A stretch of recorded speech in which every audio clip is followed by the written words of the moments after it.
Here's the punter, Thomas Morstead, to get this one started. And we are underway from the Superdome. This is fielded a couple yards deep. And all that work, but he stopped where he ultimately would have been, and he's simply taken a knee, and that's the 25-yard line.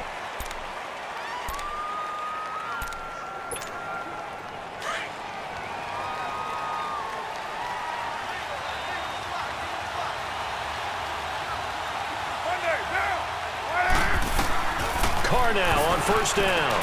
And it's hauled in by Jared Cook. And they'll take him down at the 31-yard line.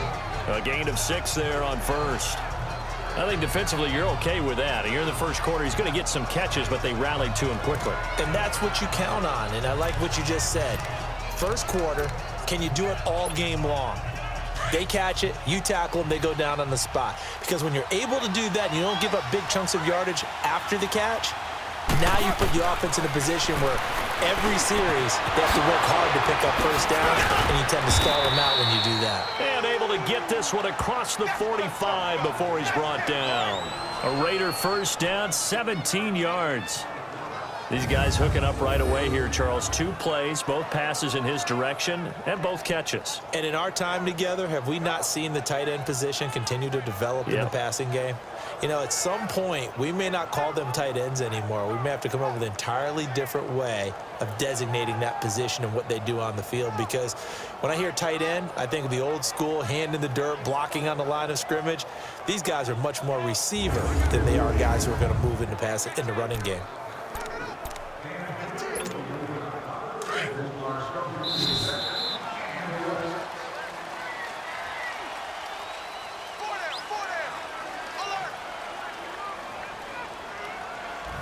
Ready to go now in the second quarter. Brandon Gaudin, Charles Davis. It's the Raiders in possession of the football.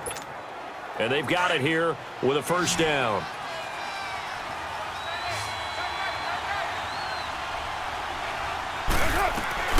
Working from the gun, it's Carr.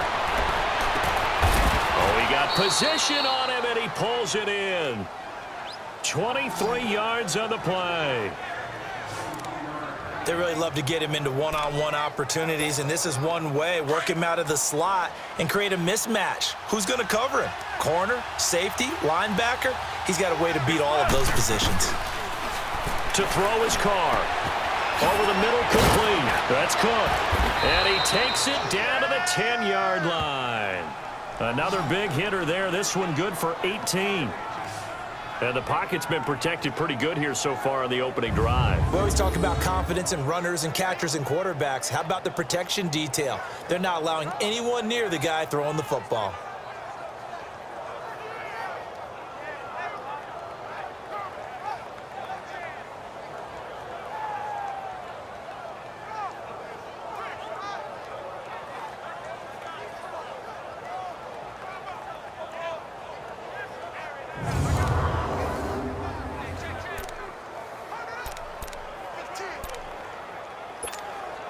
Two big plays in succession. Not sure this D knows what hit him, but now they got to get ready. It's first and goal. Again, it's Carr. And this is incomplete with a clock showing just 3 seconds left. The linebacker, Demario Davis, got a hand in to break that one up.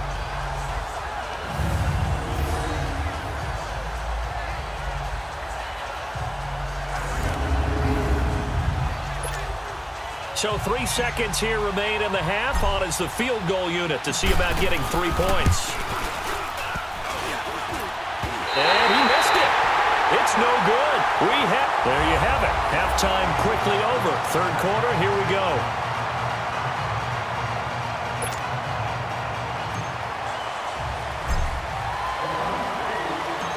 After a rare scoreless first half, these teams now just looking for something as the second half gets underway. That'll be taken in the end zone. And no run back here. This will be a touchback, and it comes out to the 25-yard line. Out come the Saints now. They'll go on offense first here to begin the third quarter. They have a chance to break our tie here as we get a look at the first drive of quarter 3. And it's such a tone setter, isn't it? Because both sides trying to seize momentum to begin the half.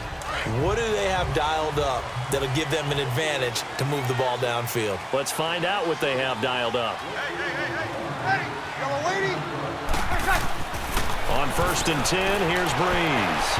And his first look is incomplete. We've seen these defenses make enough opportunistic plays to keep this one low scoring. Flying around, making plays on the ball, and we see yet another errant throw as a result. Line of scrimmage, again the 25, 2nd and 10.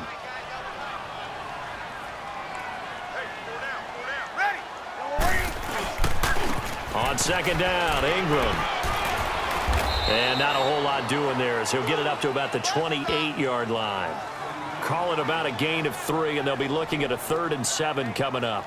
Tough first half for him, unable to put up the numbers he's used to producing. But with a guy like him, you and I both know it just takes a couple of explosive touches for him to make an impact on this game and on the stat sheet as well. Now Breeze on 3rd down. And down he goes. Brought down a Raiders sack. Khalil Mack in there to drop him for a 4-yard loss, and it'll be 4th down. Okay, was it a breakdown in protection? Did the running back not pick him up? What does it really matter? Sometimes it's just a great play made by the defense. Big-time sack.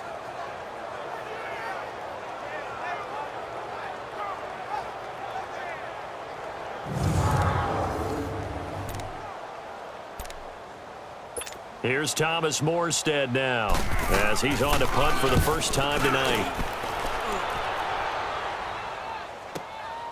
This is taken at the 18.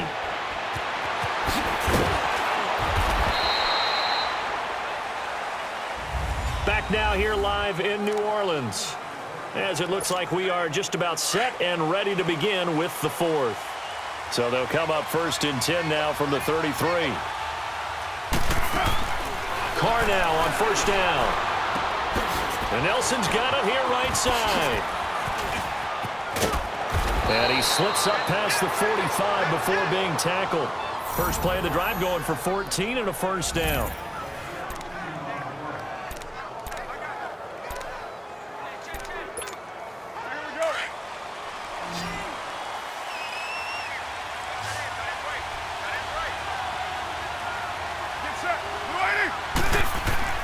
They go play action here on 1st down.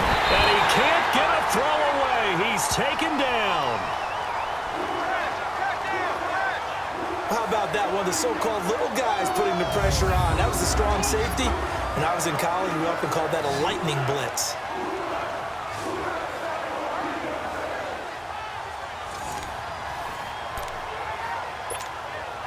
Got to imagine the pass rush will be equally intense here on 2nd down following the sack. It's 2nd and 18.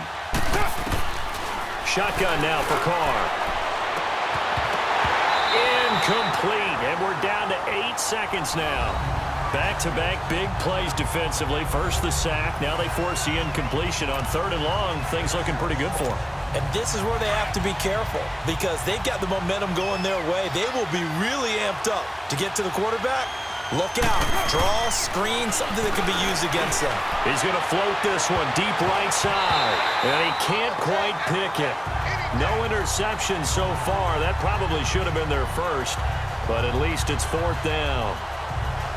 These are the spots, this stage of the game, where it pays to have speed on the perimeter, doesn't it? It certainly does. And in the 2nd quarter, he may very well have run by him. But in this situation, I know as a defender, I'm loosening up a couple of extra steps that allowed him to run with him stride for stride. And how about this? 4th and long, and they're going to go for it.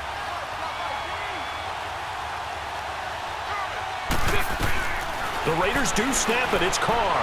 He's going to float this one deep right side. And it is incomplete. And here in overtime, if the team that receives the ball scores a touchdown, it's over. If they don't, we can still have some more football. That's exactly right. If they go down and kick a field goal, the other team gets a possession to either match it or score a touchdown to win the ball game. If both teams kick field goals, the next team to score wins. But if the receiving team throws a pick six or fumbles the ball and it gets picked up by the defense and they score, the game is over at that point. Nothing between these two teams for 4 quarters. Here we go to begin overtime. That's fielded in the end zone. And no run back here. This will be a touchback, and it comes out to the 25-yard line. The Saints offense now, they get ready to head back onto the field. They control their own destiny here. They have the football in overtime. Obviously, a touchdown would win it. And I think teams around the league are still adjusting to the idea of going downfield, scoring a touchdown wins the game, because they were used to just going downfield and trying to get in field goal range to win a game. Still having to make that transition. Let's face it now. The ones... Oh, and it's intercepted. Picked off by Rashaan Melvin. And the Raiders are in for 6. Touchdown.